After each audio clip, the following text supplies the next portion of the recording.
All right, I am here with Chiara Noja at the ShopRite LPGA Classic. Welcome and thank you for being here today. Thank you for having me.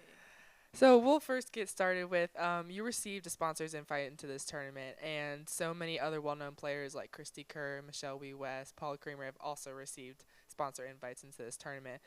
What does it mean for you to be out here in the same position as some of those other great names?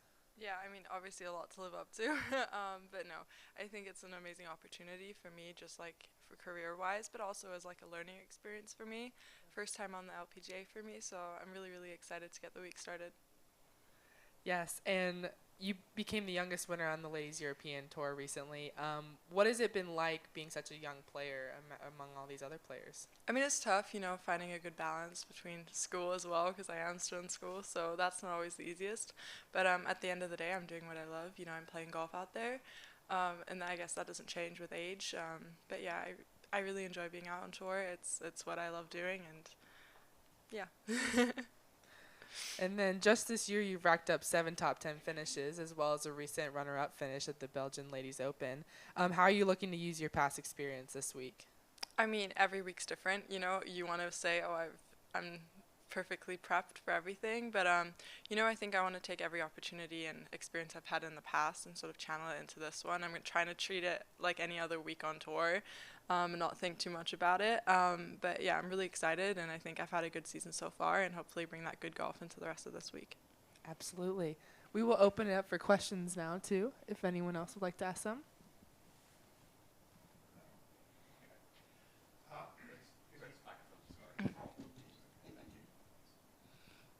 Good morning.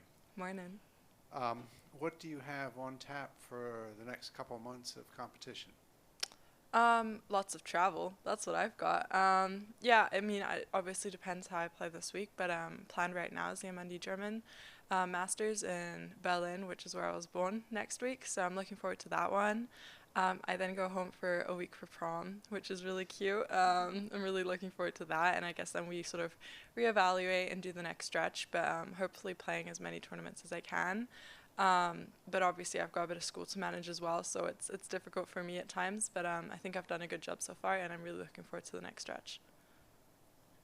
How much of a time break is there between, well, prom and the end of school and then your next opportunity to not have to deal with school for a while? So I graduate 2025, but we have, I guess the school year finishes. The rest of my year is sitting exams right now. We have GCSEs, but my school has been really supportive, so I sit them at the end of the year instead. So I sort of get to do that in the off season, which is really, really great for me. I'm literally just missing a week for prom and sort of to do a bit of rest and recover a little bit, and then I go back out and like nothing happened. At the end of the day, I'm a professional golfer, and that's always going to be the priority. Thank you. Okay, I have one question. Do you find the time break that you have of being like the age that you are, and I guess like you said, going home and doing things like prom, do you find it to be like difficult to get back on track? I mean, I guess you kind of answered this, but how do you navigate that? I think it almost makes it easier, I think, because it means I have a really good like balance of saying, okay, well now I'm the golfer and now I'm just being a kid.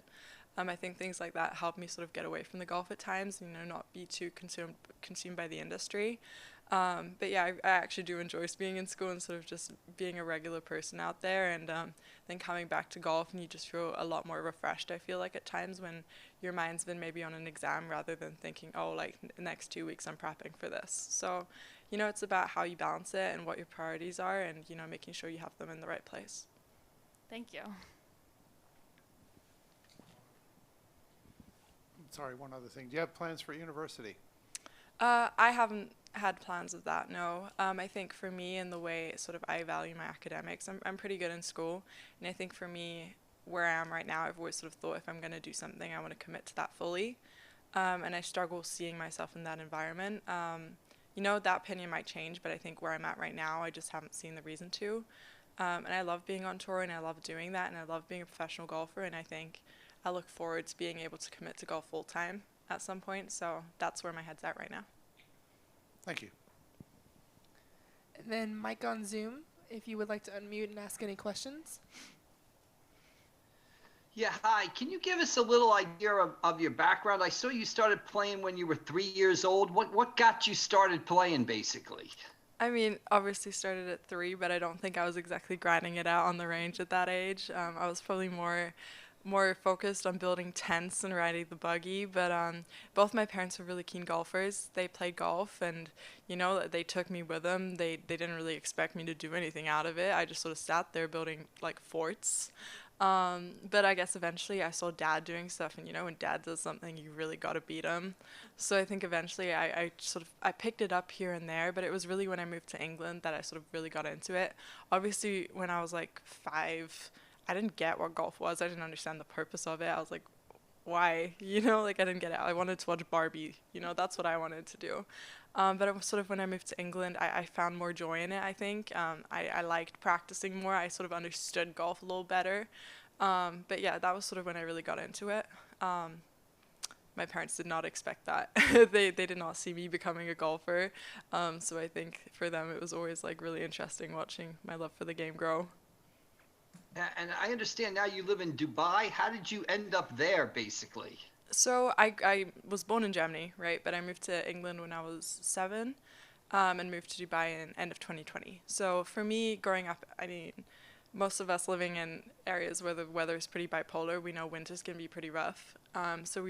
When I was sort of getting more serious about the golf, we were thinking about relocating somewhere warmer, somewhere where I can actually practice in the winter.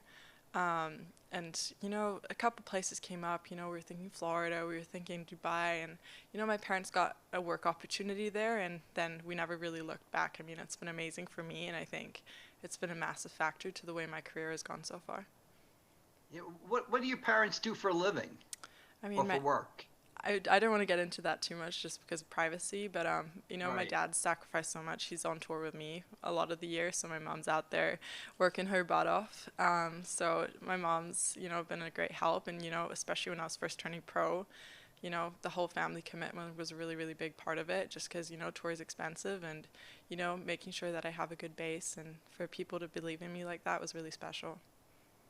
And what are your impressions of the course, the Bay course? How does it fit your game, basically? And what's your kind of strategy for this week? Yeah, I mean, obviously the course is going to be very susceptible to weather. It's got like a very open feel to it, so we'll see. It's looking a little windy. It's been a little windy for the last few days. It's a really beautiful golf course. It's a little different than we have in Dubai. It's a lot greener, but it's really beautiful, and I'm looking forward to getting out there. I think it's very strategic at times. You're not taking as many drivers as you usually would, but it's a good course, and I think it's going to be scoreable throughout the week. Yeah. Have you ever been to New Jersey before, or is this your first trip to Jersey? Yeah, so this is my first time in New Jersey. Hello. No, I played in New York last year, so that was really cool for me. This is my second time playing in the States. So it's really cool being over here, and every experience is a good experience so far, so I'm looking forward to that. Thank you. Thank you very much. Good luck this week. Thank you.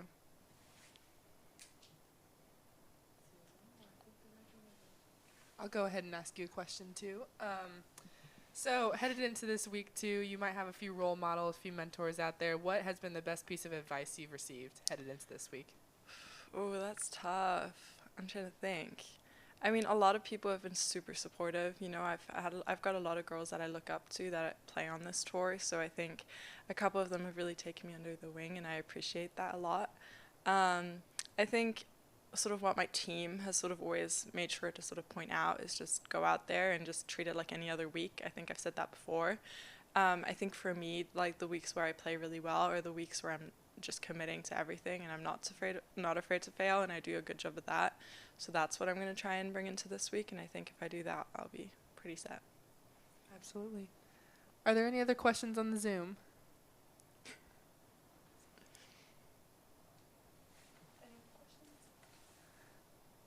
All right, Beth Ann, if you want to go ahead. Hello, sorry if this has already been asked, but what are your future plans and when it comes to the LPGA and Q School and such? I mean, obviously I'm 17, so it's really difficult. I'm hoping I can go to Q school at the end of the year, but obviously it's dependent on my age. So we'll see what the answer is to that. So we'll see what the answer is to that. But I'm gonna try and play really good golf for the rest of the season. That's always gonna be the biggest decision maker I think out there. But you know, the LPGA is the big tour. That's where everybody wants to go. So hopefully I can one day. And you know, experiences like this are going to help me sort of make it there one day, hopefully. And I'm just really trying to learn as much as I can this week and take advantage of the opportunity. Thank you very much. And then with this being your LPGA Tour debut, what are your goals? What are your expectations for this week? I know I hate answering this question because people always expect you to say something miraculous. I mean, I always go into everything with like no real expectations. My expectations are on the processes I put out there. I think golf is a sport where you get your butt kicked a lot. So I think controlling the things you can are the only thing I can really focus on. So that's what I'm going to be doing. If my mindset is good and I think I put in that concentration and effort and put in my processes if I go through my processes the way I need to, then that's all I can really control. Absolutely. Well, thank you very much. Or Beth Ann, did you have one more question? Yeah, if you don't mind, I just wanted to talk a little bit about length. How far are you averaging off the tee now? What's your swing speed? What fun nuggets can you share? I mean, on the LET, my average is I think 292 off the tee, so I hit it quite far. I'm very tall. I'm 6 foot, so I think that sort of comes from that anyway. But I think this week I'm going to be trying to hit the fairway, so that's going to be priority for this week. You know, I swing at maybe 106 club head speed, but you know, I don't really go at it too hard. I think like most golfers, I'm trying to stay in the fairway, and that's sort of what works for me. But obviously that, you know, 292 depends on the conditions, and I think it's going to be a little softer out here this week. So we'll see what it is. I mean, not exactly a priority out there. Do you feel like you have to leave driver in the bag quite a bit around that course? Yeah, like I said earlier, I think it's quite a strategic golf course. Lots of 5-woods off the tee, a couple hybrids as well. So I think it's going to be about putting yourself in good spots on the golf course and just leaving yourself good, like hopefully a wedge into the green. But yeah, I mean, I do hit a couple drives out there, but it's about, you know, having a good miss and being smart. And then if you were to go at it, like, you know, on the driving range, what is your swing speed? I mean, to be honest with you, I never do. I genuinely never do, just because I've never really had the need for it. I guess I get a little spoiled because I'm just really tall, so it kind of works in my favor in that regard. I try and swing what works for my body. When I was like 13 or something, I had a bit of back pain because I think I was just swinging it too fast for my frame. So I think we've made sure that I'm just swinging healthy and I'm swinging efficiently, and that's what I've done over the last 2 years. And I think, you know, I don't really go at it, to be honest with you. I'm trying to hit it straight. Golf's a game of accuracy. Awesome. So. Thank you so much. Thank you so much. Well, thank you so much, Chiara. We wish you the best of luck this week and with prom coming up. Thank you for having me. Have a great day.